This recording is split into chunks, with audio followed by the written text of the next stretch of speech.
Coucou tout le monde, je vous parle depuis notre nouvelle rooftop de notre nouvel appart. C'est trop bien, il fait pas trop chaud, c'est la fin de journée donc ça tape moins et puis je trouve que c'est parfait en fait. Du coup je vais essayer ce nouveau format là, c'est tout nouveau pour moi mais ça m'enchante beaucoup de vous faire un épisode depuis mon rooftop. C'est trop cool. Déjà j'espère que vous allez bien et puis en ce moment pour tout vous partager je suis en train de revoir mon positionnement, ce que j'ai envie de proposer, tout ça. J'avais les petits aléas du direct. J'avais depuis un moment pas mal de questionnements sur mon positionnement. Je ne savais pas si je voulais continuer à partager sur la blessure maternelle ou j'ai envie de partager autre chose. Et ça fait un moment que je sens un besoin de parler d'autre chose que la blessure maternelle. Donc pas que c'est pas important, mais que voilà, je me suis rendu compte que ça fait partie effectivement d'un élément important de mon histoire et de mon parcours. Et c'est comme ça un petit peu, si vous voulez, que j'ai vraiment trouvé ma souveraineté dans mes relations. Et vous prenez compte que c'est pas le seul chemin, mais en tout cas, c'est ce qui m'a fait prendre conscience en fait des choses que j'avais pas réglées dans mon enfance. Ça a un impact dans ma vie d'adulte et par rapport à toutes les femmes que j'ai accompagnées, aussi les études qui ont été faites aussi, c'est pas nouveau en fait que les schémas d'attachement qu'on a depuis l'enfance a un réel impact sur les relations qu'on entretient adultes. Et en fait on s'en rend compte plus ou moins tard. Donc, généralement on prend peut-être conscience si c'est tôt dans nos vingtaines qu'en fait il y a des choses qui vont pas dans nos relations, peut-être qu'il y a des patterns qui reviennent et donc ça revient un petit peu plus fort si vous voulez dans les trentaines, puis encore plus fort si les personnes choisissent de pas voir ce que la vie les invite à voir dans leur quarantaine voire cinquantaine. Donc en fait, le moment d'éveil vient plus ou moins tard selon les épreuves que vous vivez dans la vie. Mais je considère, et par rapport à mon expérience et par rapport à ce que j'ai pu voir, c'est que plus on retarde en fait l'éveil, plus on veut mettre sous le tapis ce qu'on veut absolument pas voir, plus ça va prendre du temps. Enfin, plus les événements de la vie va nous frapper encore, va taper à la porte encore plus fort. C'est comme si dans la vingtaine, ça va être un gentil toc-toc, et puis dans la trentaine, peut-être ça va être un toc un peu plus fort, plus violent parfois, et encore plus dans la quarantaine, voire cinquantaine, et parfois ça peut aussi se transformer en maladie quand il y a trop de choses enfuies en nous, trop d'émotions réprimées, trop de colère, trop de tristesse, trop de rancœur, trop de ressentiment. Donc, c'est pour ça que j'insiste beaucoup sur la gestion d'émotions dans mon accompagnement que je propose à mes clientes. Parce que vraiment, les émotions en soi ne sont pas mauvaises, c'est vraiment comment on arrive à transcender ces émotions, comment on arrive à les transformer en quelque chose de bénéfique plutôt que de garder, de cristalliser, de les renflouer en fait. C'est vraiment ce qui est de plus mauvais, on va dire c'est le mauvais choix, c'est la pire chose qu'on peut faire avec nos émotions.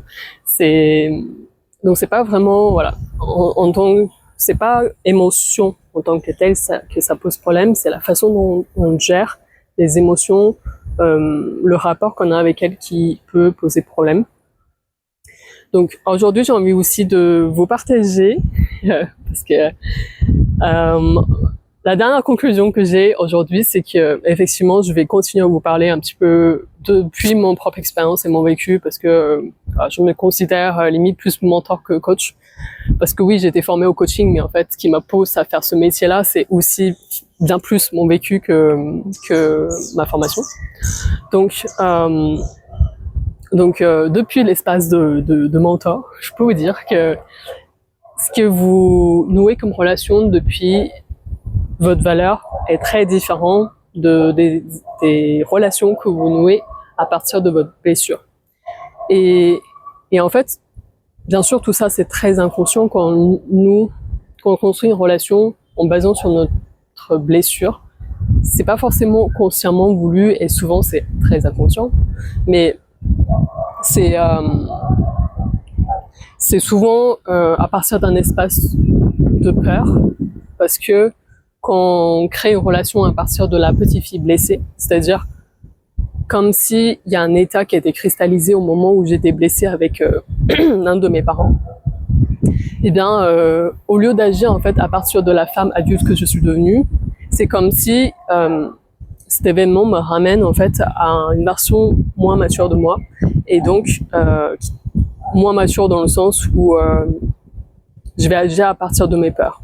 C'est-à-dire que dans cette relation, au lieu de me comporter, d'agir à partir de l'espace où je me considère comme pleine, comme responsable, comme actrice de ma vie, je vais peut-être me victimiser, je vais peut-être me projeter aussi des choses que moi-même j'ai pas digérées dans ma propre vie. Et je vais essayer de vous trouver un exemple pour que ça soit plus concret. Donc par exemple, j'ai une cliente qui avait des comportements, j'ai pas mal de clients qui ont des comportements de dépendance affective. Qu'est-ce que ça veut dire? Ça veut dire qu'en fait, cette cliente ne se sent pas pleinement elle-même dans la relation, dans le sens où dès qu'elle manque de l'attention, dès que, en fait, elles ont l'impression de tomber toujours sur un partenaire indisponible, qui est à moitié engagé, qui joue parfois du chaud-froid, et qui elles sont pas totalement fiables. Et pourtant elles restent, et pourtant elles s'adaptent, et pourtant elles tolèrent beaucoup de choses, beaucoup trop de choses. Ce qui pose problème en fait, c'est que elles se sentent pas, en fait elle n'est pas totalement elle-même dans la relation. Elles se sont obligées de toujours faire plus, de prouver plus, qu'elle mérite de l'amour, qu'elle mérite sa place, et qu'elle a l'impression que si elle tient plus ça, si elle est plus parfaite, si elle fait pas autant ce qu'on leur demande, qu'elle a l'impression qu'on leur demande, eh bien sa place va être menacée et elle se sent pas sécurisée dans cette relation. Une femme qui a travaillé sur elle, qui n'agit plus à partir de ses blessures, mais bien à partir de sa valeur, sa véritable valeur. Déjà, elle a un regard plus juste sur qui elle est et sa valeur en fait. Parce qu'une des choses qui est le plus important quand je fais le travail de coaching avec mes clientes, c'est sur l'estime de soi. C'est le regard qu'elles portent sur elles. Parce que souvent quand elles arrivent, elles ont un regard sur elles qui est biaisé. Un regard qui est souvent défini en fait par ce qu'on leur a dit petite. Donc par exemple pour les femmes qui ont grandi dans l'humiliation, dans les critiques, que ce soit sur leur physique, sur leur façon de faire, sur leur prise de décision, eh bien elles vont constamment douter d'elles, constamment douter de leur propre valeur. Et du coup, une femme qui ne voit pas sa valeur, bien sûr, elle va baser ses décisions plus en fonction de ce que son partenaire dit, que ce que son partenaire a besoin, parce qu'elle-même, elle ne sait pas qui elle est vraiment, et elle ne connaît pas vraiment ses besoins. Donc quelqu'un qui ne connaît pas ses besoins ne peut pas formuler des limites claires, ne peut pas exprimer en fait à partir de ses réels ressentis. Elle va constamment douter en fait de ce qu'elle ressent et de ce qu'elle devrait fixer comme limite. Et devrait peut-être en fonction des autres et pas en fonction d'elle. Et pour moi, c'est pas une base saine pour construire des relations. Une base saine, c'est quand on sait qui on est et qu'on prend conscience qu'on est une entité à part entière. Le partenaire qui est là nous a choisi pas parce qu'on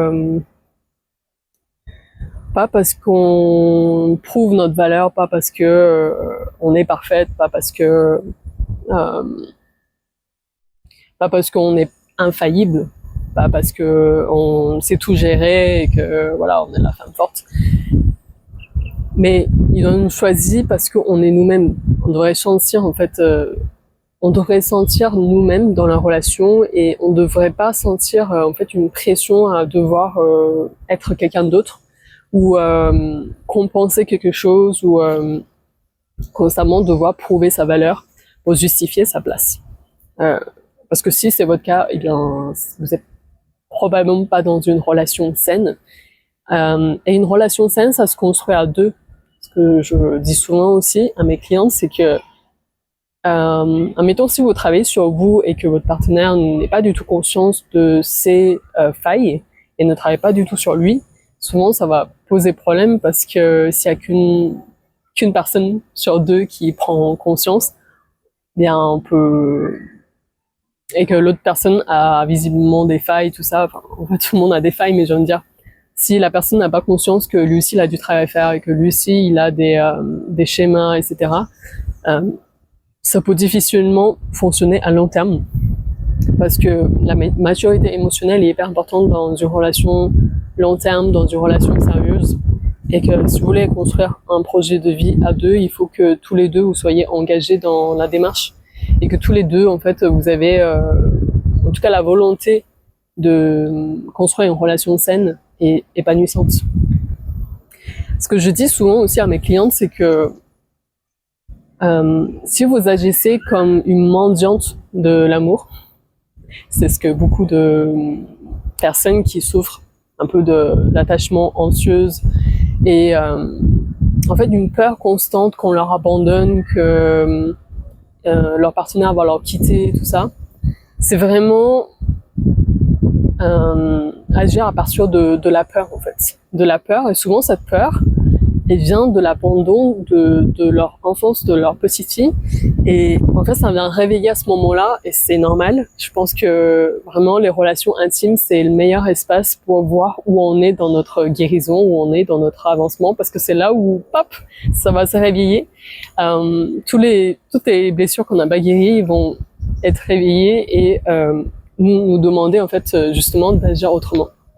Moi, je vois ça comme ça, vraiment, que ce sont des opportunités de décider autrement, de aimer autrement, de vraiment incarner en fait une autre version plus upgradée que jusqu'à là.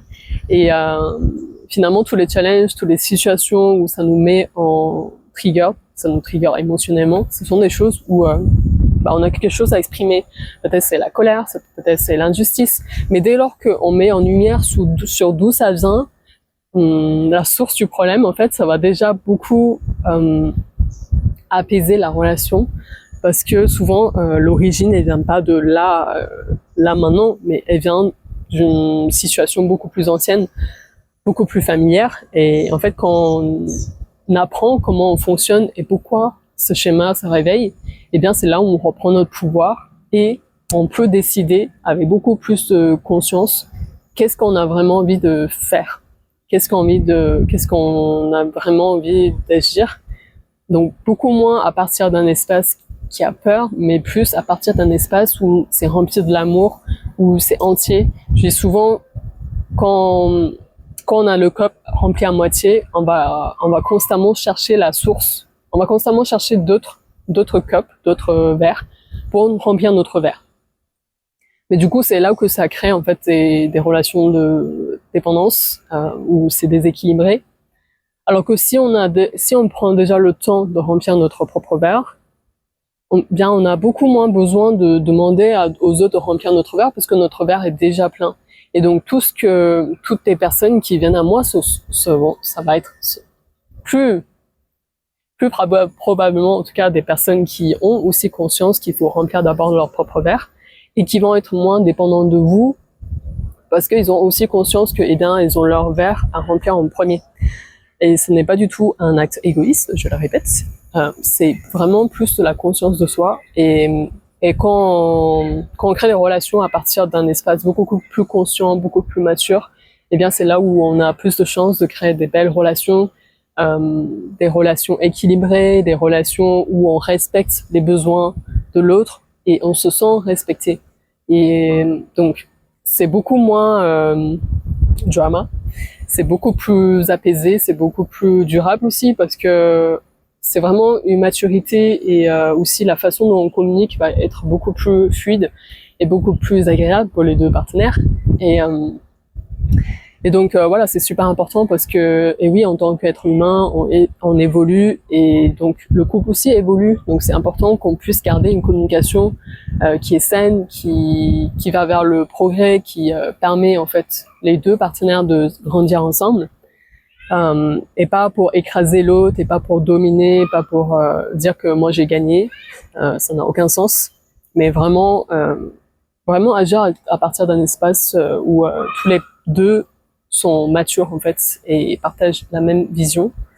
Donc voilà, ça fait un long épisode. J'espère que ça vous plaît. J'espère que vous partagez aussi ce moment agréable sur moi, sur le toit. Donc, eh bien, prenez soin de vous et puis je vous dis à la semaine prochaine. Peut-être que je vous refirmerai depuis cet espace de rooftop. Je verrai. Allez, ciao!